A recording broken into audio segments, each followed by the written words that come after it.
Что может заставить совершенно разных людей выйти на улицу в -15, громко переговариваться и смотреть вверх? Правильно, что-то из ряда вон выходящее. В тот зимний вечер квартира на 9-м этаже одного из многоэтажных домов была охвачена ярко-рыжими языками пламени, а из форточки окна выглядывала испуганная морда кота, молоденького совсем.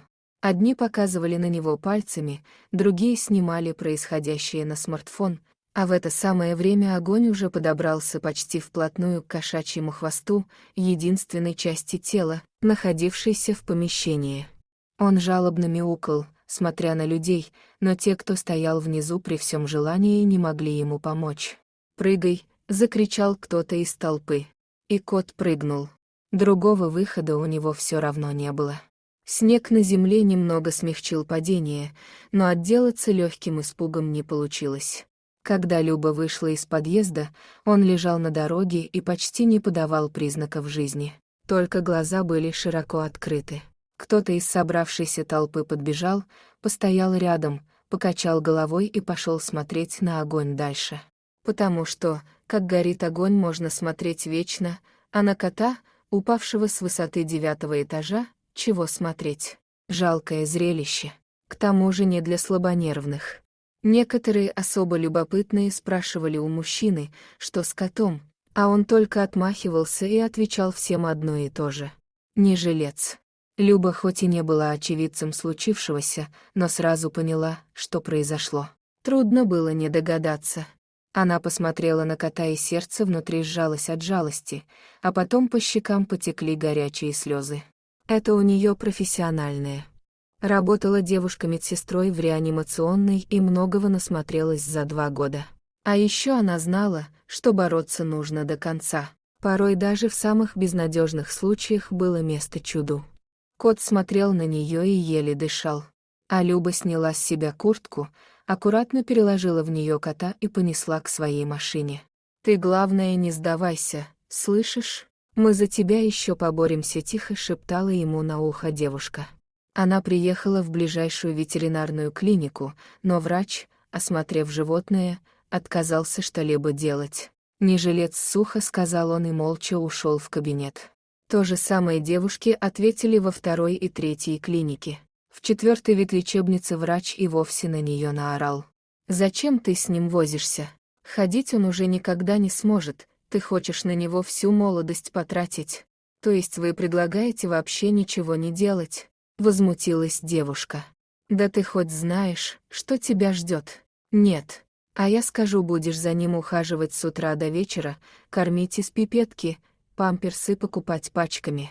А у него ты спросила, нужна ему такая жизнь?» Люба задумалась. Нет, она очень хотела помочь животному, но ухаживать за ним сутками при всем желании не сможет. «Что вы предлагаете? Оставить его умирать на улице?» «Зачем на улице? Есть проверенный временем способ, как облегчить страдания животного. Усыпить? Да, многие этим способом пользуются и даже благодарят, потому что не только кот или собака перестают мучиться, но и их хозяева. А ты ведь даже не хозяйка ему. Зачем тебе нужны эти хлопоты?» Люба задумалась. Сильно так задумалась. С одной стороны, ей было очень жалко котика, но с другой. Может, врач прав. «Наверное, вы правы», — еле слышно сказала девушка ветеринару. «Делайте, как считаете нужным». Кота положили на металлический стол, а врач стал быстро подготавливать необходимые к проведению процедуры. Люба смотрела на кота, кот смотрел на Любу. А как же не сдаваться? Бороться до конца. Эти мысли не давали ей покоя. Она сама дала этому коту надежду и теперь же сама ее отбирает. А если врач ошибается? Пока Люба обо всем этом думала, кот стал плакать. По-настоящему, как человек. Из его глаз ручейками потекли настоящие кошачьи слезы.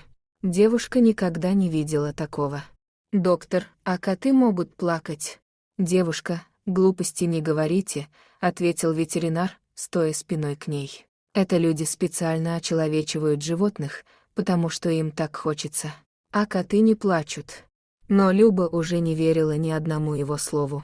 Она смотрела в глаза коту и видела, как он плачет.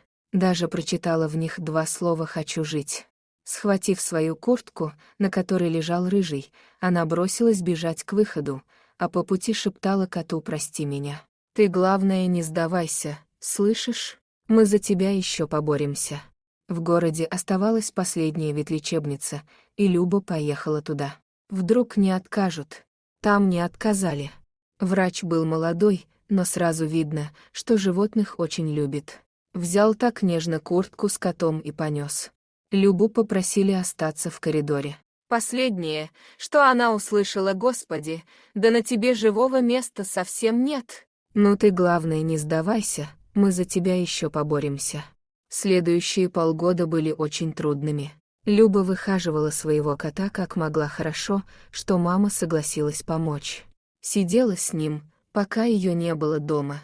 Нужно было ставить уколы строго по часам, делать перевязки и кормить с пипетки. Да, все, как и говорил ветеринар из 4-й клиники. Но главное, что Борька выжил, что был живой. Люба ходила к хозяевам кота, которые приехали на следующий день после пожара, но брать его они категорически отказались. «Ты что, девочка, совсем?» — крутил у виска муж хозяйки. «Нам жить негде, поэтому некогда нам за котом ухаживать. Если хочешь, сама с ним возись», — заявила хозяйка. «А если нет, так отвези к ветеринару, мы все оплатим». Через полгода Боря впервые встал на лапы. Сам держался неуверенно, но он стоял. Люба с мамой ревели так, что ни одного платка сухого в доме не осталось. А Борька смотрел на них и не понимал, чего вы плачете. «Вот я стою, скоро уже бегать буду». На очередном приеме у ветеринара, который не отказался от кота и, к тому же, не взял ни копейки денег, Борька уже выглядел намного лучше. А его лечащий врач Андрей Михайлович, смотря на рентгеновские снимки, заметно повеселел. «Ну вот, все косточки на лапках срослись, с позвоночником у нас тоже все нормально. Будем жить». Еще через месяц Боря уже не просто стоял, но и мог самостоятельно передвигаться по квартире. Потихонечку, не спеша, но он делал это сам и оттого чувствовал себя самым счастливым котом на свете. «Вот видишь, Боречка», — говорила ему Люба, — «надо просто хорошего ветеринара найти». Кот частично с ней соглашался, но сам придерживался другого мнения. Врачу спасибо, конечно, но, в первую очередь, надо найти такого вот неравнодушного человека, который готов будет носиться с ним по всему городу, а потом полгода менять подгузники, кормить из пипетки и делать еще кучу других, далеко не самых приятных вещей. Прошел год, и Боря мог уже делать короткие перебежки из комнаты на кухню, а еще научился запрыгивать на диван, где обычно отдыхали после работы Люба и Андрей. Да, тот самый добрый доктор Айболит из 5-й ветклиники, самый лучший в городе. Полюбили они друг друга, что поделаешь. И кота полюбили. Поэтому пришлось Андрею делать предложение, а Любе согласиться. Правда, прежнюю работу она сменила. Помогала теперь мужу в его частной клинике. Потому что, к сожалению, таких несчастных, как Борька, очень много, и каждому нужно дать шанс, за каждого нужно побороться. Главное не сдаваться, надеяться и верить. Ну и любить, конечно. Как вам история? Пишите комментарии, ставьте лайки и подписывайтесь на наш канал.